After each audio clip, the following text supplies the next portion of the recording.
मैं याद कर लिया, ज्यादा बड़ा डायलॉग नहीं था। तो उन्होंने क्या करा, वो लाइट, कैमरा, एक्शन, और देव रतुड़ी के पैर ऐसे कांपने लगे।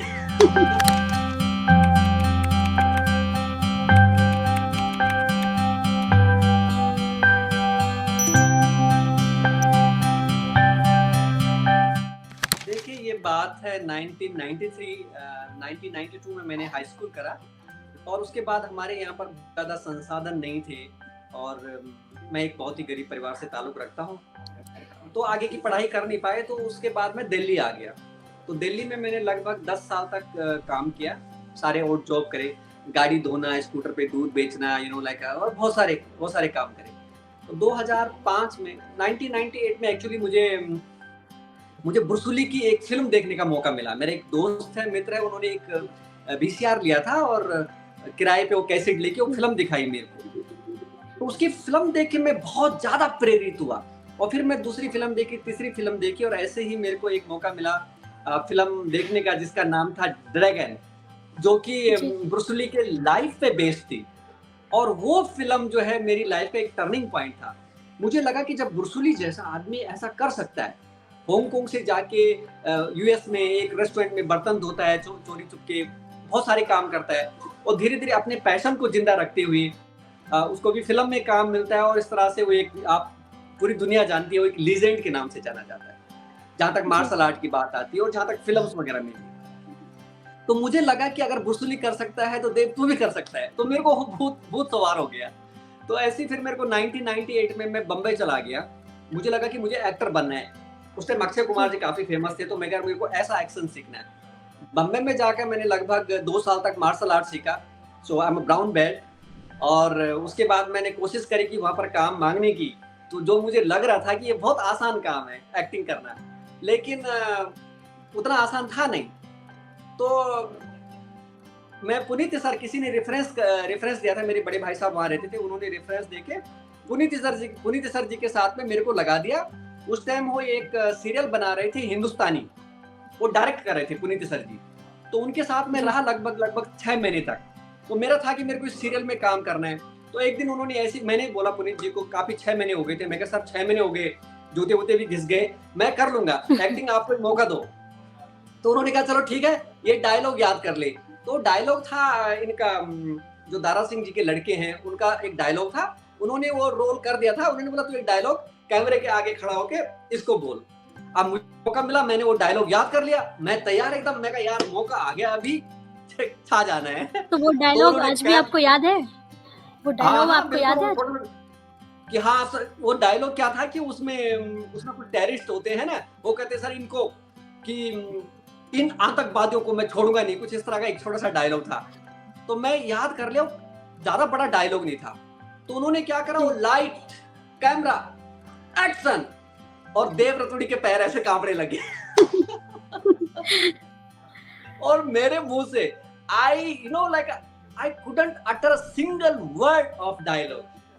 And that day I realized that मतलब मूवी ड्रीम खत्म। उस दिन मुझे रियलाइज हुआ 6 महीने बाद कि कैमरे के आगे और कैमरे के पीछे, मुझे लगता था ये बहुत आसान है, जो ये लोग कर रहे हैं मैं आसानी से कर लूँगा। तो तब रियलाइज हुआ कि ये इतना आसान नहीं है। Although I spent नहीं, almost like कैमरे 6 के months। सामने आना इतना आसान नहीं है। हाँ जी, हाँ जी।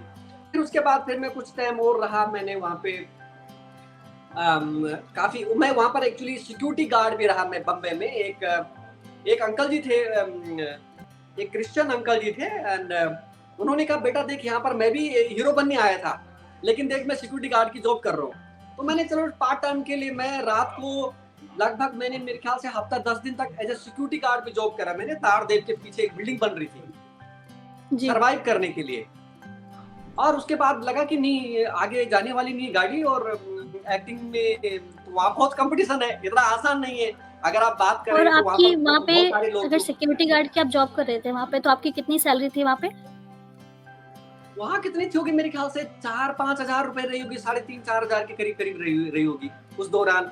ये 1998 की बात है, 1998 की जी। बात है। तो फिर बाल लंबे-लंबे, लेकिन मार्शल आर्ट वगैरह मैंने सीख लिया था वहाँ पर। फिर मुझे लगा नहीं, गाड़ी ज़्यादा दिन ऐसे चलने वाली नहीं है, मैं वापस दिल्ली आ गया। क्योंकि मैं दिल्ली एक कंस्ट्रक्शन कंपनी में काम करता था, एक राम कुमार यादव जी है, बहुत सज्जन व्यक्ति हैं, वो मेरे को अपने बेटे की तरह रखते थे। तो उन्होंने मेरे को वापस बुलाया, तू वापस आ जा। तो दिल्ली में उनके साथ काम करने लग गया। तो वहाँ पर मैंने एक बल्कि कुछ दिन लगभग 1.5 साल तक मैंने एक मार्शल आर्ट स्कूल भी चलाया दिल्ली में, कापासेड़ा गाँव में, और साथ-साथ मैं कुछ ना कुछ और काम भी कर रहा था। तो ऐसे ही एक दिन एक दोस्त ने बोला, यार तेरा जो मूवी का जो सपना है ब्रूस ली, उसका क्या हुआ? तो मैं कहा यार अभी तो चल ही रहा है, मैं मार्शल आर्ट तो सीख ही रहा हूँ और देख रहा हूँ शायद इसमें कुछ और बढ़िया हो जाए। तो 2 साल तक लगभग मैंने वो मार्शल आर्ट स्कूल चलाया। और एक दिन मेरे एक मित्र हैं, उन्होंने बोला कि यार देव तू चाइना जा, तेरे अंदर पोटेंशियल है, तू चाइना जा और मार्शल आर्ट सीख के आ, और फिर आके इन लड़कों को सिखा तो और बहुत और बढ़िया सिखा पाएगा। तो फिर मैं ढूंढ रहा था, एक दिन कोई मिल गया मेरे को, हमारे पड़ोस, उन्होंने बोला यार मैं एक आदमी को जानता हूँ चाइना में, उसके कुछ रेस्टोरेंट है चाइना में, 4-5 रेस्टोरेंट है, इंडियन रेस्टोरेंट, तू वहां जाके एज ए वेटर काम कर और साथ में रात को मार्शल आर्ट सीखना, और ऐसे करके जो है तेरा दोनों काम हो जाएगा, पैसे भी नहीं लगाने पड़ेंगे। मैं कह ये आइडिया अच्छा है। तो मैं उस ओनर को मिलने गया, तो उसने बोला बेटा कहाँ काम करते हो? मैं कहा सर काम तो मैं करता नहीं, होटल का काम आता है। मैं कहा नहीं आता है। मैं कहा सर मैं सीख लूंगा। कह रहा नहीं ऐसा थोड़ी चलेगा यार, रेस्टोरेंट का वेटर का काम भी इतना आसान नहीं है, वो काम ट्रे का बैलेंस मेनू होना चाहिए, आपको पता होना चाहिए फूड के बारे में। मैं कहा यार ये एक और चैलेंज। तो उन्होंने मेरे को बोला कि एक काम कर, मेरे एक दोस्त है नोएडा में, एक रेस्टोरेंट था उनके दोस्त का, दूसरी मंजिल, कह रहा 2-3 महीने तो वहां काम सीख। एंड देन मेरे पास बाइक होती थी, मैं दिल्ली से नोएडा काम सीखने जाता था, अप डाउन करा था। तो वहां गया तो उन्होंने मेरे को, जो वहां के मैनेजर है, उन्होंने बोला भाई रेस्टोरेंट में काम कर, पहले बर्तन धोने से वाइप करना सीखो। और वाइप करते करते 1 घंटा। मैं कहा यार लगभग मेरे ख्याल से 10-15 दिन हो गया था। मैं कहा सर ऐसा नहीं चलेगा, मैं काम सीखने आया हूँ। कह रहा ये शुरुआत है। और जैसे वो देखता था, एक गिलास था, अच्छा मैंने 50 गिलास साफ कर दिए, वो देखते थे गिलास इसमें तो डस्ट लगी है, सारे गिलासों में पानी डाल देता था, दोबारा से सारे साफ करो, और बड़ी खुंदक भी आती। मैं क्या करें? कह रहा काम सीखने का तरीका मतलब यही उस वक्त गुस्सा भी आता होगा कि इतना काम करने के बाद भी आपको इतना सुनना पड़ रहा है। हाँ, गुस्सा आता था। तो मैं कहा यार मैं तो यहाँ काम सीखने आ रखा हूँ, गेस्टों से कैसे बात करनी है, मेनू के बारे में, लेकिन मेरे को याद बहुत जल्दी हो जाता था। तो उसका एक एडवांटेज भी था। एक दिन वो ब्रीफिंग ले रहे थे मैनेजर साहब, तो उन्होंने मेरे को ऐसे पूछ लिया, बाकी मैं सफाई कर रहा था, फ्लोर क्लीन कर रहा था। तो ब्रीफिंग में वो लड़कों को पूछ रहे थे कि यार ये तंदूरी चिकन क्या होता है, चिकन टिक्का क्या होता है, तो सारे बच्चे कोई जवाब नहीं दे पा रहा था। मैं कहा सर मेरे को आता है। तो मैंने उनको बोला, मैं कहा this is like tandoori chicken, उसकी जो डेफिनेशन होती है वो बताई मैंने, सब marinated chicken which cooked in clay oven and. वो दंग रह गया, यार तुमको इंग्लिश भी आती है, कर तू बाहर आ। तो उस दिन से उन्होंने मेरी ड्यूटी बाहर लगा दी। तो 2 महीने तक मैंने काम करा। तो एक दिन फिर ओनर का फोन आ गया, कह रहा यार तुम्हारा वीजा लग गया है, और टूरिस्ट वीजा, पासपोर्ट बन रखा था, और चाइना। उस टाइम हमको ये भी नहीं पता था कि टूरिस्ट वीजा क्या होता है, बिजनेस वीजा क्या होता है, वर्क वीजा क्या होता है। तो टूरिस्ट वीजा पे हम चाइना आ गए।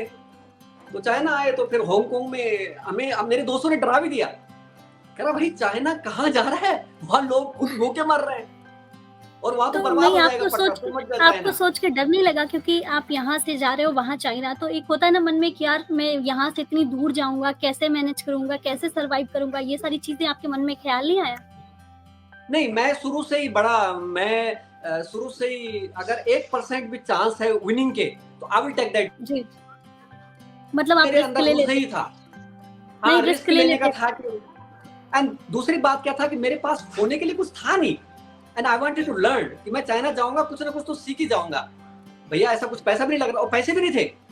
तो ओनर ने बोला कि भाई चाइना आना है तो आपको टिकट के पैसे एक तरफ के आपको खुद देने पड़ेंगे, which was like 16,000 रुपीस उस टाइम 2005 में, लगभग 16,000 की टिकट थी।